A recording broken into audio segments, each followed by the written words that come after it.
Morning, Connor. Morning.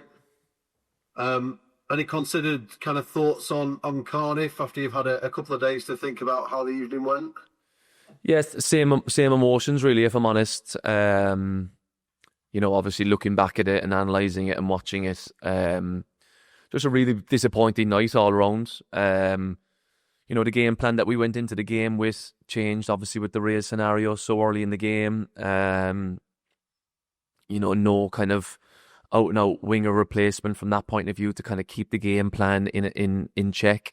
Obviously, that meant then straight away we end up going to a back five with bringing Nate on, and it just changes the dynamic straight away. Obviously, a couple of moments in the game that could have went for us, that went against us in terms of red card penalty, that maybe changed the game slightly in our favour. But look, like I said, no excuses, no getting away from the fact we gave really poor goals away and we weren't quite at the races. Take nothing away from them. Really good side, really good players for the level. Got to respect that as well. But one that we need to quickly move on from because we got two big home games coming up, obviously.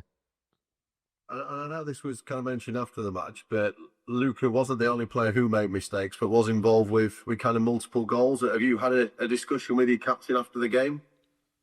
Not necessarily. Look, I think yesterday we were off, and it's my job now to get the players right for the weekend. Whether it's Luca or other individuals, there'll be plenty of conversations going on over the next few days. But I think, as previous captains at different clubs that I've been involved with, I think when things aren't going great, usually the captain is one of the people that's pointed at, and captains need to show character and they need to come out fighting and they need to show a little bit of bravery about them to take that on their shoulders and keep moving in the right direction, and kind of block out all that noise. I always remember a captain that I was involved with earlier on in my career, Jordan Henderson, when there was a lot of finger pointing towards potentially him and his performances after Gerrard.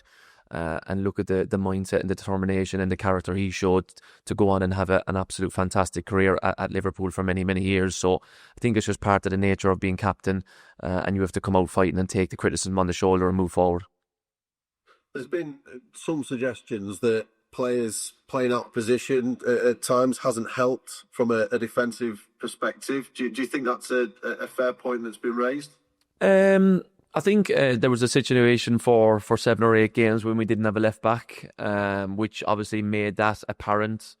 I think Mal had a go there for a little bit, and Tenai Watson had a go there for a little bit. And obviously then Josh Earl came back, and he slotted in there really well. Then obviously Josh got injured. Then Nathan Outbetter come back, and I think we wanted to look like a back four against Cardiff in possession, but then out of possession we wanted to look like a back five. And that got kind of thrown out the window pretty quickly, and not because of Reyes' injury, it was because of the first goal straight away. That changed the game plan. Then Reyes' injury got made us change again. So there's scenarios and there's reasoning behind some of the maybe the people out of position in the defensive line. And look, when you don't get results, then on top of that, it gets questioned even more. If we were sat here with a win in certain games that people were out of position, people wouldn't be even asking the question. So it again comes with the territory. In terms of players, Reyes clearly came off in the week.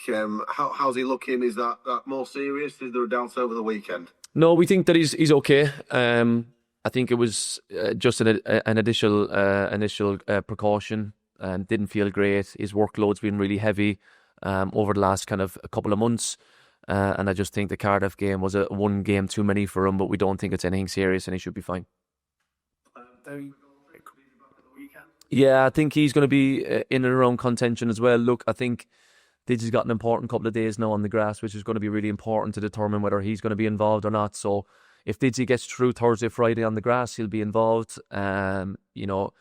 If you don't see him involved in the squad come Saturday at 3:00 when the team sheets are out, then obviously you'll know that he's just not come through Thursday, Friday in a good enough shape. Geordie Jen, in terms of his progress, is he anywhere close to kind of being involved and helping out? Yeah, I think Georgie's been training on the grass. He had a little bit of an illness during the week, and he's not quite been able to get a couple of weeks on the grass back to back in place. Since his bad injury, obviously Then he had a really good performance against Peterborough, then got injured again. So it's been a bit of a stop-start return since his Achilles injury. And hopefully now over the next few weeks we'll see the best of Georgie on the grass and being involved in the squads as well. Is there anyone else that you've got concerns over going into the Stevenage game? No, not to my knowledge. Obviously, after getting a kind of an update on the game after the game against Cardiff and the other night, and getting another update this morning on bodies and injuries, I think we're all in a decent place heading into the weekend. Scott Banks how's he looking? Is he going to be involved on Saturday? Yeah, he's had confirmation and clearance and ready to go for the weekend, which is a big plus for us. That came through yesterday. It was just 24 hours too late, obviously, for the Cardiff game. But all good, registered, ready to go, and he'll bring lots of quality to the squad heading into the kind of the second half of the season. The latest club link with one of your players is Wrexham with Davis. Has the club received any fresh bids this week for either Davis or Reyes? I wouldn't say any fresh bids, but obviously, look, their interest in our players. I think we've got some very talented players in the building, so there's always going to be an attraction towards some of them.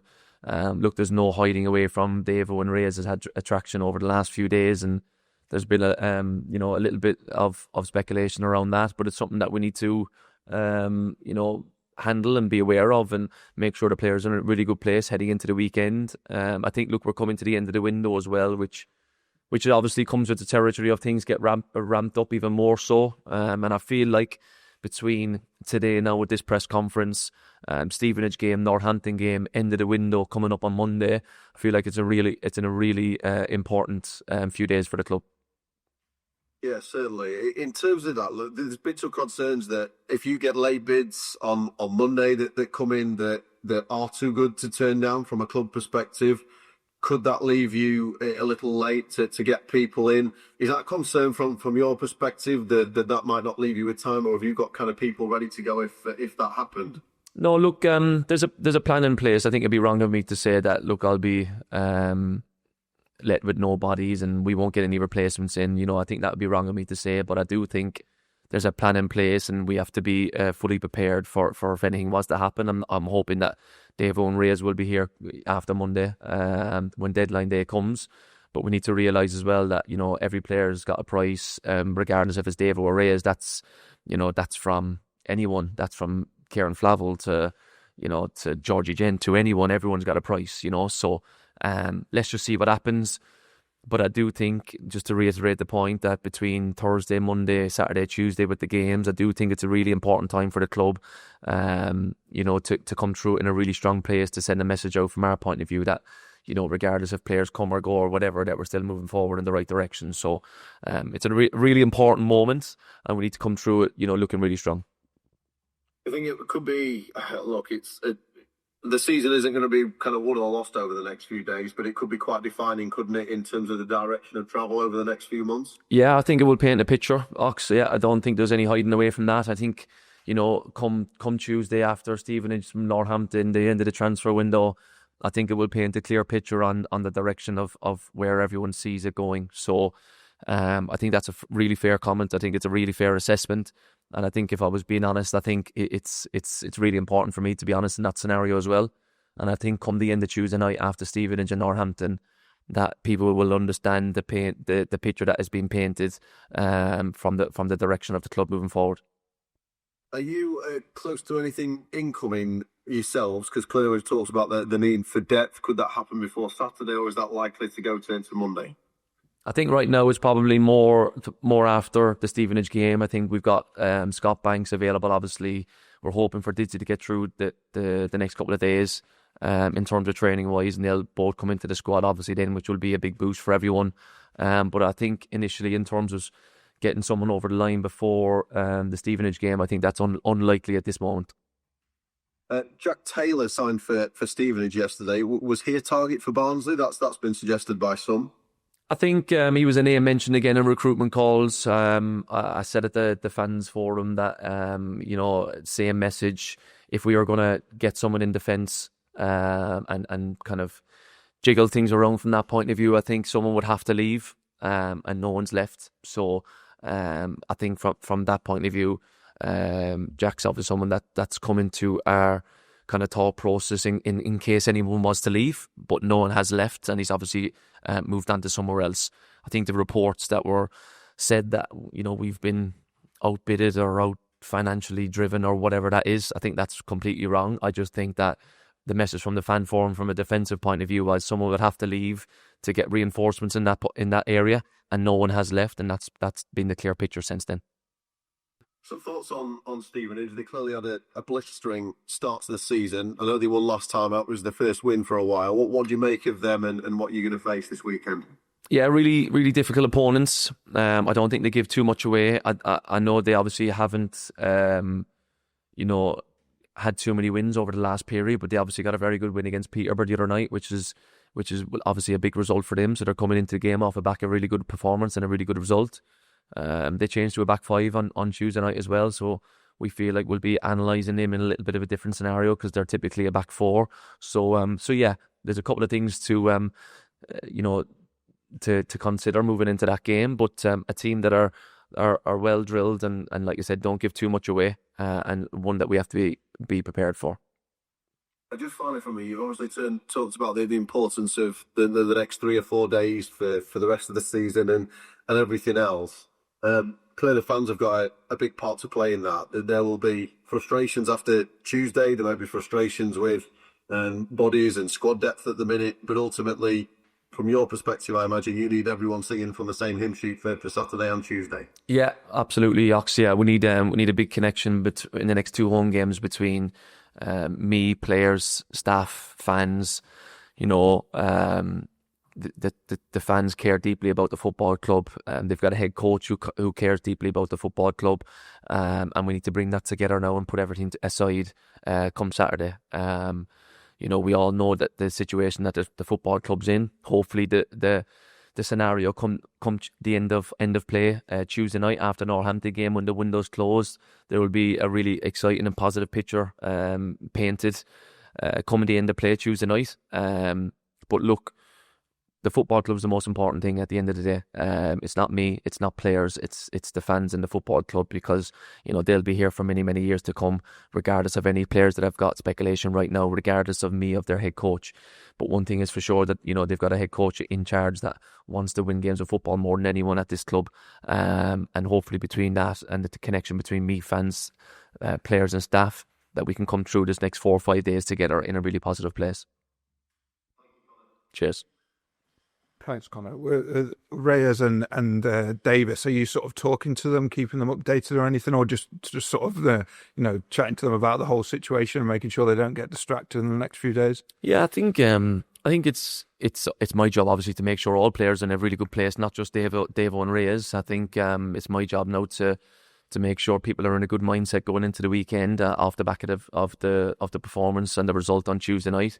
I think with Davo, obviously naturally, he's 28 years old or whatever it is, and he's a little bit more mature and experienced, and he knows how to handle these scenarios probably a little bit more than Reyes. He obviously had it coming to this club from Mansfield. We played him on the first game of the season, and is he going to play and could he get moved and all that? So he's been through it before, whereas Reyes is probably new territory for him. So 2 players at different skills, and managing them too, and the rest of the group is important. You've been linked with an Irish player, James Crawford from Wexford. Can you tell us anything about that? Yeah, reports again of James. Not to my knowledge that he's going to come in the building anytime soon. So, that's probably one not to have too much attention on.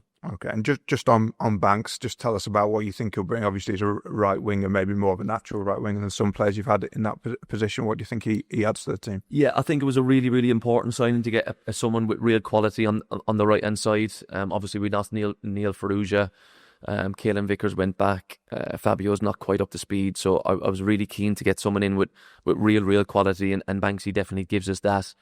The initial thought process from me is that we wanted to play a back four with wingers, and that's probably been difficult over the last little period because of personnel, because of people leaving at the start of January. So we've obviously gone to a back five for a little bit of time, but I think with Banksy in now, it gives a little bit of flexibility around, back fours, back fives, and what we can do moving forward, which is really important. Monday, obviously a big day for the club. But I think it's your birthday as well. Happy birthday to Monday. So an interesting way to spend your birthday, possibly. I mean, are you expecting obviously a busy one personally and professionally as well? Yeah, I don't think I'll be blowing out any candles on Monday. If we're being honest, look, I am as much as it will be my birthday, and thanks for reminding me. But it's. That's not at the forefront of my mind, unfortunately. I've got a couple of busy games. I've got a couple of busy days with the end of the transfer window, and hopefully come Wednesday, which will be our next day off, hopefully there'll be a nice little delayed birthday come that day, after a couple of hopefully important performances first and foremost, and obviously after a positive end to the window, fingers crossed. You've talked about bringing one more forward, and is that still the main driving focus, or is there a few other positions as well? Could it be more than one, maybe? I think it will depend a lot, Doug. I'm not gonna, sit up here and paint a picture of it will just be one more body. I think it will depend on how the end of the window looks. Do we want a couple of attacker players in by the end of the window? Absolutely. Hopefully we'll be looking for a couple of bodies, and that will be the end of it, because everyone's obviously stayed at the end of the window. But obviously, look, things can change from that point of view. So look, let's just see what happens. I can't say that it's going to be a couple of bodies, one body, but the end of the window will obviously determine how many bodies we obviously try and get in. Is it still that, in terms of ins, that striker with pace that you spoke about, is that sort of the missing piece that you think, if everyone stays, just to add to it? Yeah. If it's a really simple end to the window, I think we need an attacker with pace that we probably not been blessed with for a little bit of time now. So that's something that we're obviously looking at. Hopefully that can be the case, and we bring someone in, and hopefully we've got a kind of a clean end to the window. But who knows on that? And you said about defenders, someone would have to leave and they haven't. Is there any realistic chance that would happen, or you're sort of kind of thinking it probably won't, and you'll keep the same defence until the end of the season? Yeah, as it stands, it will be the ones that are in the building. I don't see that changing.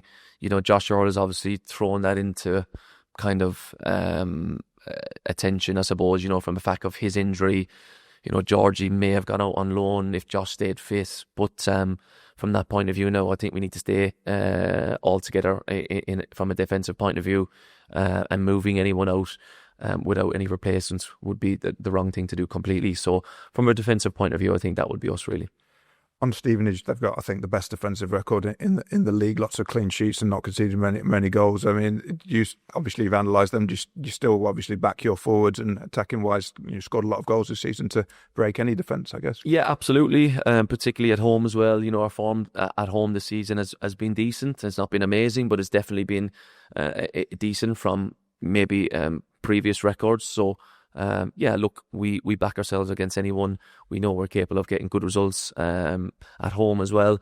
We've beaten Bolton, Huddersfield at the start of the season. We beat Leyton Orient obviously recently. Blackpool, who are decent sides in recent performances. So yeah, look, we're going to go into it all guns blazing and ready to go.